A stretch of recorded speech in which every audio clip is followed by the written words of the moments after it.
मूसा का जन्म की कहानी। यह उस समय की बात है जब मिस्र पर एक नया राजा उदय हुआ और वो यूसुफ को नहीं जानता था। उसने अपनी राजा से कहा, देखो इस्राएल के पुत्र हमसे अधिक समर्थी होते जा रहे हैं, इसलिए आओ हम उनके साथ बुद्धिमानी से व्यवहार करें, नहीं तो वे बहुत बढ़ जाएंगे और युद्ध के समय में वे उन लोगों से मिल जाएंगे जो हमसे बैर रखते हैं और हमसे लड़ेंगे और देश से चले जाएंगे। इसलिए उन्होंने उन पर कड़ी मेहनत करने के लिए काम कराने वालों को नियुक्त किया, लेकिन जितना अधिक उन्होंने उन्हें पीड़ित किया उतना ही वे बढ़ते चले गए, यहाँ तक कि मिस्री लोग इस्राएल के पुत्रों से डरने लगे। मिस्री बस्तियों ने इस्राएल के पुत्रों को कठोर परिश्रम करने के लिए बाध्य किया और उन्होंने उनका जीवन कड़वा कर दिया।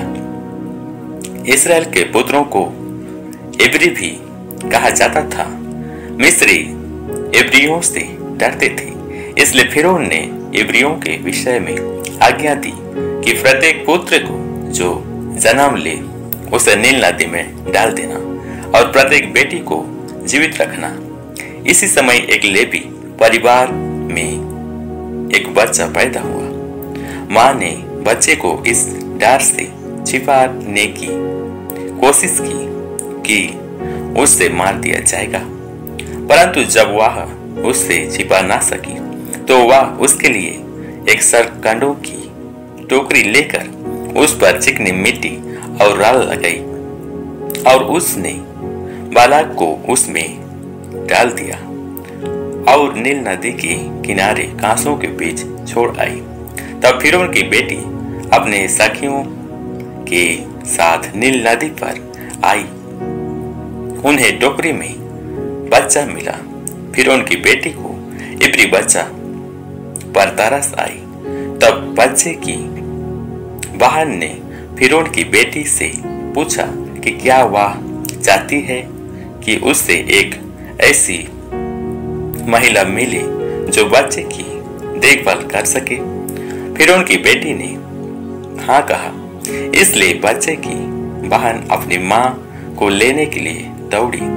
तब फिरौन की बेटी ने बालक की माता से कहा, इस बच्चे को ले जाओ और मेरे लिए इसका पालन पोषण करो और मैं तुम्हें तुम्हारा मजदूरी दूंगी। तब स्त्री ने बच्चे को ले लिया और उनका पालन पोषण किया।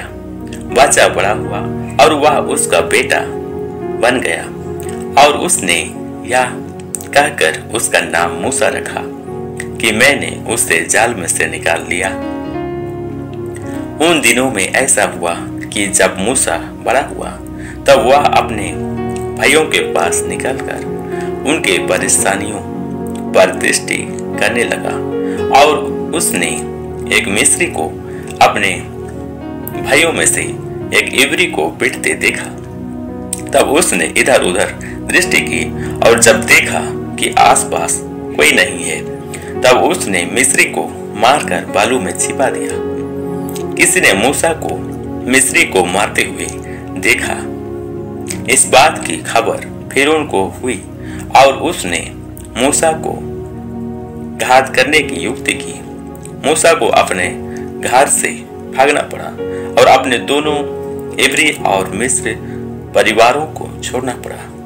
लगभग 40 साल की उम्र में वह फिरौन से छिपने के लिए अकेले दूर देश की यात्रा पर गया। मूसा मिदियान नमक देश में भाग गया। वहां एक परिवार ने उनका स्वागत किया, जहां उनकी मुलाकात उनकी पत्नी सिप्रा से हुई। उनके 2 बेटे थे, गेरशोम और एलीजर। मूसा मिदियान में बस गया और कई वर्षों तक चरवाहे के रूप में काम करता रहा।